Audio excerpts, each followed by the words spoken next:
Kemi kaluar në rubrikën intervista e ditës, jam në studio me avokatin, Altin Goxha, avokat, ju falenderoj që jeni pranishëm në këtë rubrikë. Unë ju falenderoj juve për mundësinë që më jepni, mund ta them me plot gojën që nuk do isha kandidat këto zgjedhje, po të mos kisha pas mbështetje e JOQ-s gjithë këto vjet, për faktin se do e kisha të pamundur në këtë censurë ku vetëm një televizion më ka dhënë hapësirën publike dhe ju. Unë jam këtu në këto zgjedhje edhe fal luftës të madhe që më ka bërë censura, duke qenë ju dritarja ime vetme në rrjetet sociale për të komunikuar me publikun. Avokat, thuaj faleminderit vetes, sepse duke zgjedhur gjithmonë të themi ne të vërtetën dhe ju të thoni të vërtetën, kështu mund kemi shkuar shumë transparent te publiku. Për kuriozitet, këto ditë po mblidhja video të vjetra, e kisha shumë kollaj, u futa ke JOQ dhe gjitha sepse ishin gjitha protestat, gjitha përplasjet në policinë kisha aty. Dhe tani jam në këto zgjedhje për të kërkuar votën e qytetarëve. Shohim. Besojmë dhe kemi thënë dhe shpesh herë këtu në studio që ka shumë qytetarë që ju besojnë. Shpresojmë. Dhe ne urojmë më të mirën të zëri atyre qytetarëve që janë ndjekësit tanë dhe ju njohin juve shumë mirë, duhet të dëgjohet edhe në parlament. Shpresoj që slogani që kam unë avokati juaj në parlament të mbaj një vazhdimsi nga 12 vjet avokati qytetarëve, të jem tani avokati tyre në parlament. Dhe neve do ta shpresojmë këtë. Ka nisur fushata zgjedhore. Nuk ka qenë e thjesht, nga marrja e vendimit për të qenë kandidat, e deri më sot keni bërë spakun si dhomën tuaj të dytë, keni denoncuar, nuk keni lënë mangut, keni kallëzuar dhe kryeministrin në spak, keni hasur dhe pikasur të gjitha shkeljet që po bëhen, i keni denoncuar ato.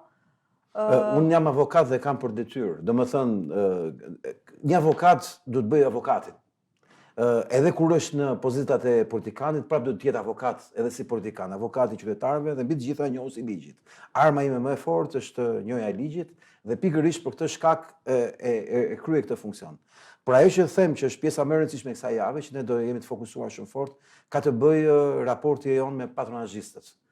Pasi ne po ndërtojmë një kallëzim penal për Partinë Socialiste, si Parti Socialiste, për shkak se sipas dhënave që kemi mbledhur, provave që kemi mbledhur, ajo nuk është më Partia Socialiste, është Partia e patronazhistëve. Është një parti shtet e patronazhistëve, të cilët janë në punë shteti, të cilët janë të organizuar si administratë publike, janë një parti shtet. Dhe këta patronazhistë janë në shkeljet plot të ligjit tonë. Pse? Sepse një patronazhist është në kufirin e nenit të përndjekjes. Çfarë është neni përndjekjes? Përndjekja do thotë që dikush të mbikëqyr ty dhe të rrin pas teje gjithkohës. Ti ke drejt shkosh në polici ta kallëzosh. Përse këtë njeri që mbledh dhënat e tua, nuk ti ke drejt ta kallëzosh, pra ne jemi në diskutimin që kemi të bëjmë me një ushtri përndjekësish. Në gjuhën shqipe ka qenë një fjalë shumë e fortë që është harruar. Fuks. Patronazhisti është një fuks. Çfarë ishte një fuks? Një fuks ishte njëri që mbledh dhëna për komshit. A është patronazhisti një komshi? Po. Sipas organizimit që këta kanë bërë si Parti Socialiste, pra si parti shtet, këta kanë ndërtuar zonën territoriale. Dhe këta kanë dy lloje patronazhist. Patronazhist në nivel territori dhe në nivel angazhimi, që mund të vendi punës, shkolla etj. Ky sistem i organizuar që sipas Blendi Klosit, i cili hapur tregoi se si patronazhisti lexonte votën e votuesve nga jashtë Shqipërisë, ka deklaruar që partia jonë ka statut patronazhisti. Dhe çështja është, ky statut është i rregullt? A është i palishëm, është antikushtetues? Është ky statut, po ky statut është antikushtetues. Pse? Sepse kjo parti nuk është regjistruar kur në gjykatë, ju e dini këtë gjë? Asnjëherë. Kurr. Kjo është një parti që ka ndryshuar emrin në Ministrinë e Drejtësisë. Por statuti i saj themeltar nuk është regjistruar as në kohën e komunizmit, sepse ishte thjesht kushtetues, por nuk ishte e bazuar në akt themelimi, në organizim, në një sistem caktuar. Dhe kjo parti e cila është krejtësisht e palishme, ka ndërtuar tashmë dhe ushtrinë e palishme, që është ushtria patronazhistëve. Ushtria patronazhistëve është një ushtri fuksash. Dhe duhet i vëmë emrin që ka, po jo thjesht në kuptimin e retorikës politike, por në kuptimin ligjor dhe penal të fjalës. Kjo është arsye pse ne do të çojmë të gjithë ushtrinë e patronazhistëve për krim zgjedhor. Dhe do kërkojmë zyrtarisht nga KQZ-ja që një patronazhist nuk mund të jetë komisioner, sepse ushtron ndikim, presion dhe shantazh mbi votuesit e lagjes së tij. Po kush do jetë? Atë ta zgjidh partia e tyre. Është problemi i tyre. Po janë të gjithë ndoshta ashtu. Ashtu mund të jenë të gjithë. Është problemi i tyre ta zgjidhin. Dhe nuk është problemi jonë. Ata nuk mund vendosin përndjekës për të përndjekur qytetarin në momentin që voton. Për ta bërë një paralelizëm, a ka patronazhist jashtë, për shumë Italia, ka patronazhist? E Majta ka ndërtuar sisteme digjitale patronazhimi. Për Njëri shembull, funksion po, kanë të japun një rast që ti e di. Faktoje pikala. Ky është modeli i Majtës si patronazhimit. Ata patronazhojnë të gjithë ata që komunikojnë dhe thonë gjën që ata s'duan ta thojnë.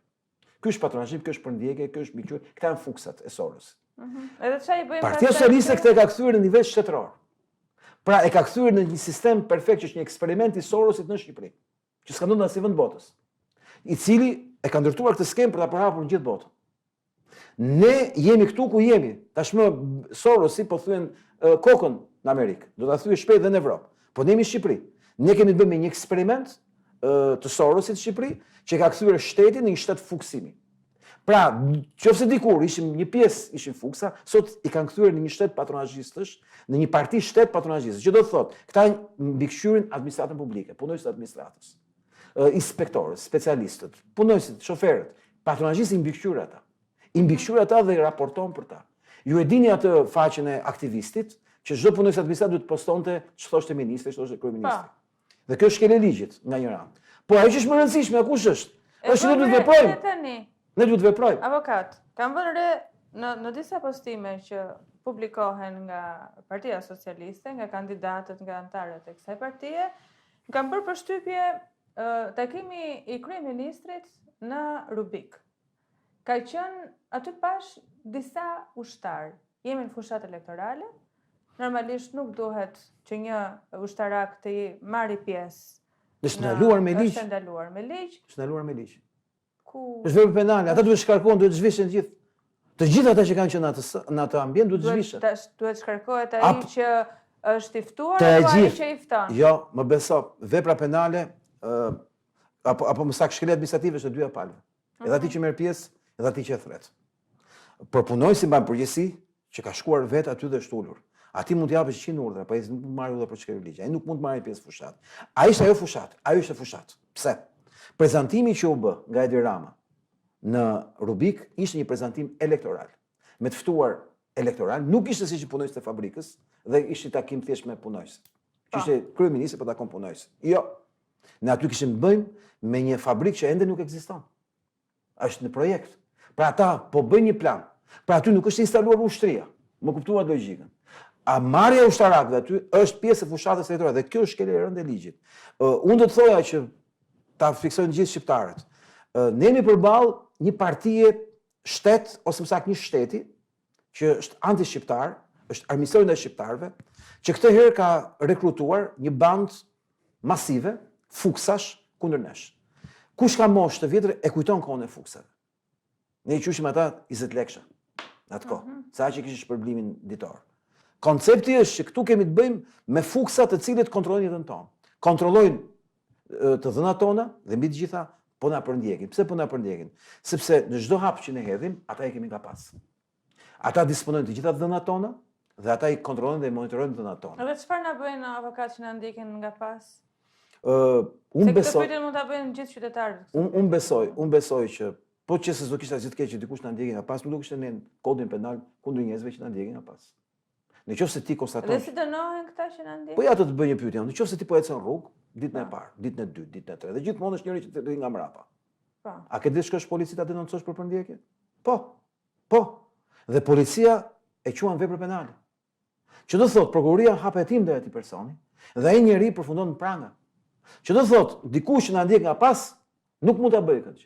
Po kjo është bërë e ligjshme tani. Pikërisht, prandaj dhe un jam këtu. Prandaj duhet të jem dhe në parlament si avokati qytetarëve në parlament. Që të fillojmë të ndalojmë të lloj të keq. Po se është Ka ardhur momenti që edhe botërisht ka ndryshuar bota. Ky është fati jonë i madh.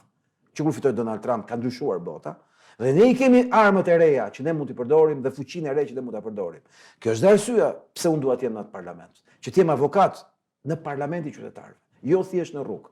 Tashmë unë besoj që i kemi mjetet për të goditur patronazhimin. Kemi mjetet ligjore që ne që këtë javë të hapim një luftë ligjore, penale dhe të bëjmë ç'kemi për të bërë në mënyrë më publike të mundshme ku çdo surrat patronazhisti të jetë si Fetrufen lagje, ta shohin gjithë lagje se kush është. Ne duhet fillojmë të kundërpërgjigjemi urgjentisht. Kam 4 vjet që kërkoj këtë gjë. Kam 2 vjet që e deklaroj këtë gjë. Tani kam mjetet. Dikur s'duk i kisha. Tani jam kryetari një partie, Aleanca Konservatore për Shqipërinë, pjesë e koalicionit me PD-n, kandidat listë nav. Sot kam mjetet ligjore për ta bërë gjë të tillë. Sot jam subjekt elektoral, i kam armët e duhura për ta bërë. Avokat, po neve shqiptarët, a mund të konsiderohemi patronazhist njëri tjetrit? Në momentin që ti në mënyrë spontane, të pa organizuar, bën sjelljen tënde emocionale, thashë themet e tjera, kjo do thotë që ti je duke jetuar jetën bashkë me shqiptarët e tjerë dhe jep dhe merr. Thashë themi është pjesë e solidaritetit social të komunikimit dhe të halleve që ne kemi. Mënyra se si ne komunikojmë. Në momentin që dikush përcakton një plan për të mbledhur dhëna dhe për të përndjekur ty duke kërkuar nga ty, si thosh që të marrë informacione, siç ndodhi dhe Mujë Sjellcit me letrat që kanë sjell, në këtë lloj logjike ne jemi përballë një vepre penale. Ky është diferenca e madhe. Ama dhe ti, nëse do t'i vesh dikujt ka pas, të mbledhësh dhëna për të. Dhe personi ta kuptoj këtë fakt, ai ka të drejtë menjëherë që të çojë ty në kallëzim penal. Pra, ne për individin e pas kemi ligjin. Për Partinë Socialiste se pas kemi ligjin. E dyta, kur ai e bë këtë për llogarit partisë, ai mund të shpëtojë sepse mbron partia, jo. Kjo gjë duhet të ndryshojë dhe këtë javë ne fillojmë ndryshimin e kësaj gjëje. Një nga betejat tona më të rëndësishme parazgjedhore është lufta ndaj patronazhistëve. Të gjithë emrat e tyre do t'i keni publik, po do t'i keni edhe me fytyrë edhe me foto. Që ta di çdo lagje kush është spioni, kush është fuksi i lagjes.